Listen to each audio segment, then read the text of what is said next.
5 years ago, my own family tried to stop me from boarding a plane to Paris for my graduation. Not metaphorically. Not emotionally. Physically. If you're watching this and thinking that can't be real, let me set the scene. Phoenix. Late afternoon heat clinging to the walls. The kitchen smelled like burnt coffee and lemon cleaner. Sunlight slanted across the tile floor where an unopened envelope sat on the counter like it didn't know it was about to start a war. Inside that envelope was my plane ticket. Paris. My graduation ceremony. 5 years of scraping, scholarships, late nights, and quiet sacrifices condensed into a single printed page. 5 hours until I needed to be at the airport. My hands were shaking when I slid the ticket out. Not from fear, yet, but from the strange, fragile hope that maybe, just maybe, this moment would be different. That my family would surprise me. That they would say, "We're proud of you." Instead, my mother's chair scraped back hard enough to screech. She crossed the kitchen in 3 fast steps, eyes already narrowed like she'd caught me stealing instead of succeeding. "What is that?" she demanded. I didn't even get to answer. She snatched the ticket from my fingers, read the destination and laughed. A short, sharp sound with no humor in it. Then, without breaking eye contact, she turned, lifted the lid of the green trash can by the sink, and dropped my future inside paper hitting old coffee grounds. Banana peels. Something sour and wet. "There," she said. "Problem solved." For a second the room went silent. The kind of silence that presses on your ears. My chest felt hollow like all the air had been sucked out of it at once. Then my sister spoke. She leaned against the counter, arms crossed, watching me like this was entertainment. "What does a beggar like you need a graduation dream in Paris for?" she said, smirking. "People like us don't do things like that." Beggar. That word landed harder than the ticket ever could. Years of being the extra mouth to feed. Charity case. The one who should be grateful for scraps. It all wrapped itself around my throat that I could feel my face burning. Humiliation crawled up my neck, hot and sticky. For half a second, just half, I thought about letting it go. About apologizing. About shrinking myself back into the role they had carved out for me. Then I looked at the trash can. And I moved. I dropped to my knees without saying a word. I pushed my arm down into the green bin, past the slime, past the smell, past the moment where dignity is supposed to stop you. Cold wet paper brushed my fingers. I grabbed it and pulled it out, coffee stained and crumpled. But still mind, I didn't flinch. Not once. When I stood up, ticket in hand, my mother exploded. "If you walk out that door," she snapped, voice shaking with rage, "do not come crawling back. Don't call us when you fail. Don't expect help. You're on your own." That was the ultimatum. Stay and be small. Or leave and be nothing. I met her eyes. Really met them. And for the first time I understood something clearly. "That choice was hers," I said quietly. "Not mine." I grabbed my bag. I walked out. The door closed behind me with a sound that felt final in my bones. 5 years later, my home security camera would capture 2 tired, desperate faces standing on my porch. 5 years later, the same people who called me a beggar would be asking to come inside. And this time, the beggars were not me. If you want to know what happened next, how the roles reversed, how desperation rewrites pride, and how patience can be the sharpest revenge, hit like, subscribe, and share this story. Because this is only the beginning. Before that kitchen moment, before the ticket hit the trash and everything cracked open, there was the house, a 1-story box baking under the Phoenix sun. Cracked concrete out front, spiderwebbed from years of heat and neglect. A lawn so sunburned it had given up pretending to be grass. Inside, the air was always stale, always tired, like the house itself knew it was never going to get better. That's where the roles were assigned. My mother, Lisa, worked long hours at a discount furniture store. She came home every night smelling like fabric spray and exhaustion, shoulders slumped, eyes already calculating numbers before she even took her shoes off. Bills were her favorite conversation topic. Electric, water, rent. Always said out loud, always with a sigh. Always somehow directed at me. My sister, Jenna, floated through the same house like she lived somewhere else entirely. Phone permanently in her hand. Front-facing camera always on standby. Aspiring influencer. Self-declared future brand. She filmed herself in the bathroom mirror, in the kitchen, on the couch. Anywhere except doing something useful. And then there was me, Olivia. The invisible one. The workhorse. The solution to problems no one wanted to solve. Why days started before the sun. I opened the cafe at 5 a.m., tying my apron in the dark, hands already sore before the first customer walked in. I learned how to smile through exhaustion, how to make coffee while my brain lagged behind my body, how to accept tips like they were lifelines instead of charity. Every month part of my paycheck went straight into the family rent. I would place the cash on the counter, neatly stacked, and my mother would scoop it up without really looking, like it was already hers. No thank you. No acknowledgement. Just a quiet assumption that this was how things worked. Jenna noticed everything though. If you painted faster, you might actually be useful, she'd say, glancing at my sketchbook when I came home late. Or, must be nice having hobbies when the rest of us live in the real world. That was the unspoken rule in that house. My worth was measured only in what I could provide for them, never in who I wanted to become. Night after everyone else was asleep, I painted. The kitchen table became my studio. Cheap acrylics. Reused canvases. Silence broken only by the hum of the refrigerator. Over and over, the same image appeared without me planning it. A figure climbing out of a box while hands reached in from all sides, pulling them back by the wrists, the ankles, the throat. I didn't know it then, but I was painting my life. When I found the international art program in Paris, it felt unreal. Like something meant for other people. I applied anyway, telling no one. Weeks later, the acceptance letter arrived. Partial scholarship. Not a miracle, but adored. I held that letter like it might dissolve if I breathed wrong. My mother's reaction was immediate and brutal. Who is going to pay the bills while you play artist in France? She snapped, barely glancing at the page. You think dreams keep the lights on. She waved a hand toward Jenna, who was editing a video on her phone. At least your sister is doing something real. Building a brand. Then she looked back at me, eyes hard. Art does not pay the mortgage, Olivia. Coffee tips do. Jenna didn't miss her moment. You are always asking for more time, more understanding, more everything, she said, voice dripping with contempt. Begging for chances. Beggar, there it was again. For what? Jenna continued. Some sad painting in a city you can't even afford to live in. You're embarrassing yourself. Something shifted in me that day. Not all at once, not loudly, but permanently. I finally understood the truth I'd been skirting around for years. In that house, I would never be more than free labor with a messy dream they were ashamed of.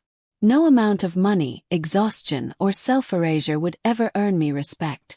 Because respect was never the goal, control was. That realization didn't make leaving easier, but it made staying impossible. And when my mother threw that ticket in the trash weeks later, it wasn't sudden cruelty. It was the system working exactly as it always had. Leaving didn't feel cinematic. There was no dramatic chase down the driveway. No shouted apologies. No last-second change of heart. Just my heartbeat thudding too loud in my ears and the quiet terror of wondering if I had just ruined my life. Thus I pulled away from the house. I checked the side mirror once. Then again. Half of me expected the front door to burst open, my mother running out calling my name. Or Jenna yelling something sharp and unforgettable. The door stayed shut. The house shrank in the mirror until it was just another low roof baking in the Arizona sun. And that was it. No closure. No rescue. Just the road and my decision to the airport. My hands shook so badly I dropped my boarding pass twice. I texted the only person who knew everything. Taylor. My best friend since community college.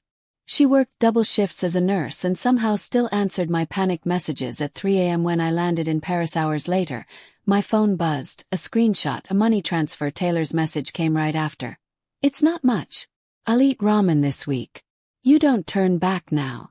I cried in the airplane bathroom so hard my chest hurt. Paris greeted me without romance. Gray clouds. Cold air that bit through my jacket. The dorm room was barely bigger than a walk-in closet. Single bed, metal desk, flickering light that hummed like it might die at any moment. This wasn't the Paris of movies. This was the Paris of survival. Groceries were more expensive than I'd planned for. Everything was. I counted coins in my palm at checkout. heart racing when the total flashed on the screen. I walked everywhere, sometimes for hours, dropping off resumes I knew would be ignored. My French was clumsy and apologetic. I learned how to say sorry before I learned how to say help. I took early coffee shop shifts, hands stiff from the cold, waking up before dawn just like I had back home. Only this time, no one felt entitled to my exhaustion. The tips were mine. Every euro felt like proof that I was still standing. That's how I met Elise Rousseau. She owned a small gallery tucked between a bakery and a repair shop. No flashy sign, just clean windows and sharp lines. Elise herself was the same. Gray hair cut blunt at the chin, eyes that missed nothing. When I asked if she needed help, she looked me up and down once. "Can you manage that?" she asked, nodding toward a stack of ladders taller than me. I nodded. Picked them up. Didn't drop a single one. 4 weeks. I was just another pair of hands. Sweeping floors. Hanging frames. Carrying boxes. Elise barely spoke to me, but she watched. Always watching. One afternoon, she found my sketchbook that I froze when I realized she was flipping through it. Old instincts screamed apologize. Explain. Minimize. She didn't look up. "You are very literal," she said finally. Then after a pause. "But you are honest." She closed the book. "Bring me 3 finished pieces. Polished. Not excuses." I didn't sleep for 3 nights. I painted until my fingers cramped, until my vision blurred.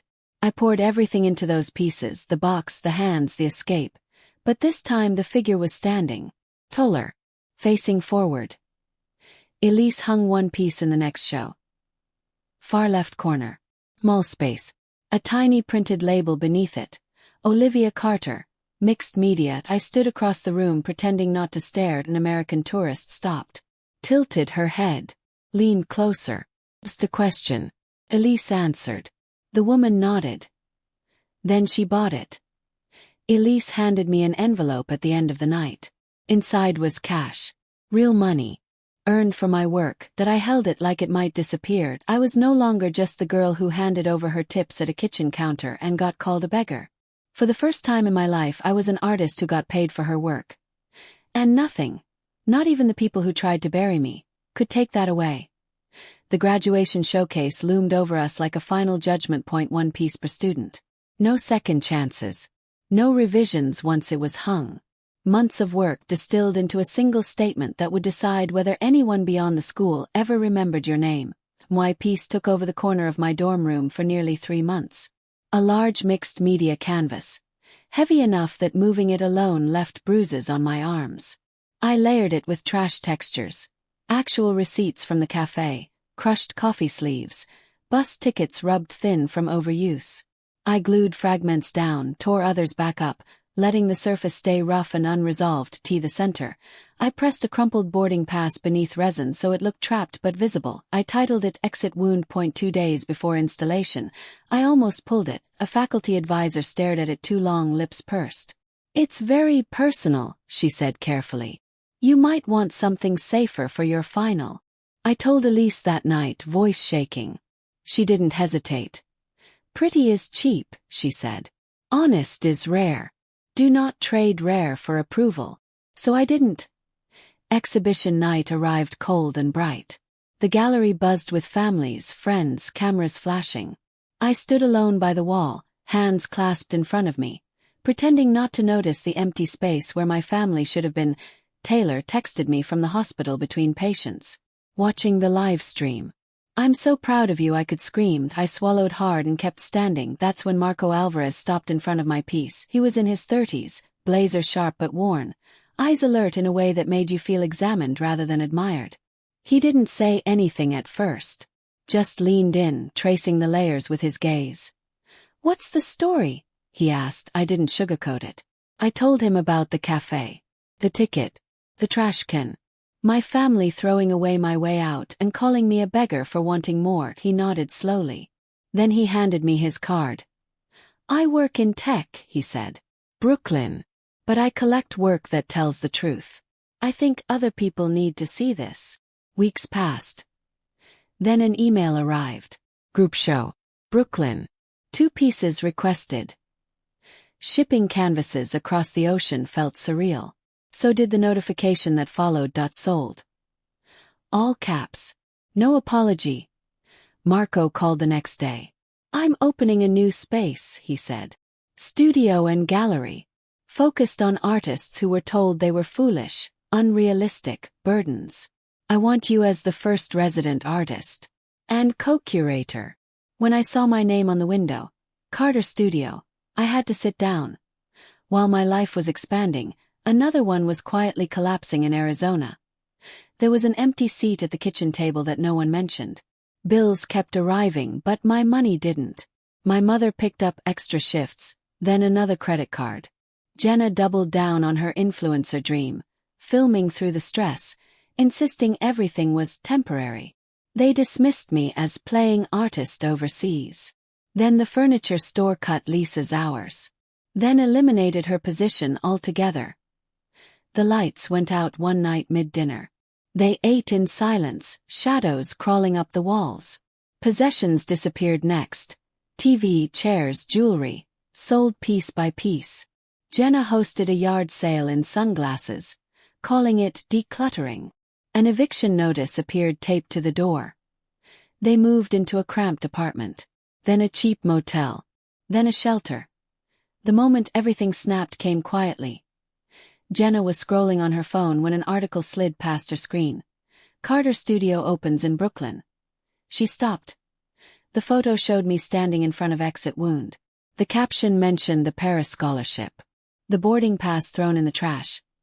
The room went still. Lisa sat down hard, like her legs had given out.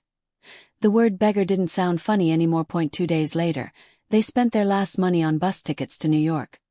And 5 years after trying to stop me from leaving, they were on their way to knock on my door. My phone buzzed while I was cleaning brushes at the studio sink. A security alert. I wiped my hands on my jeans and glanced down, expecting a delivery notification. Instead, 2 figures filled the screen. Slightly hunched.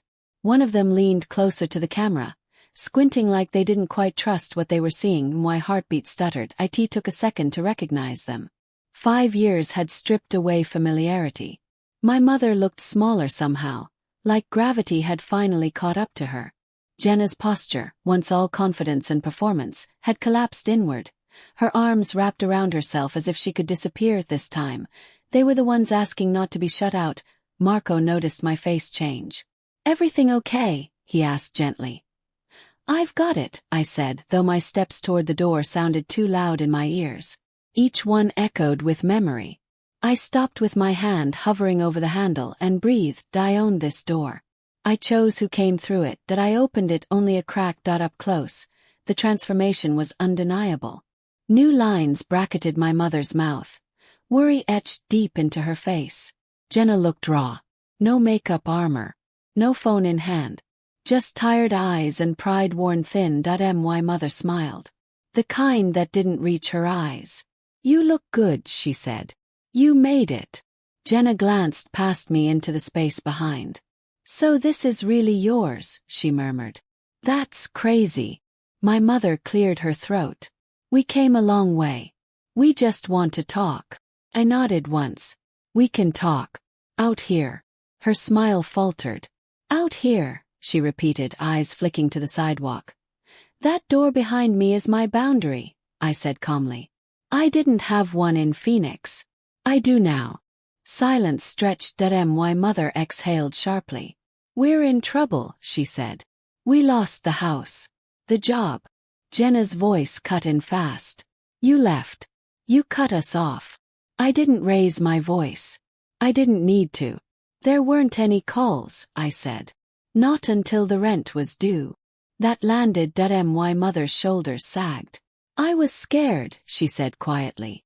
I thought if I broke your dream first, the world couldn't do it for you. Jenna swallowed.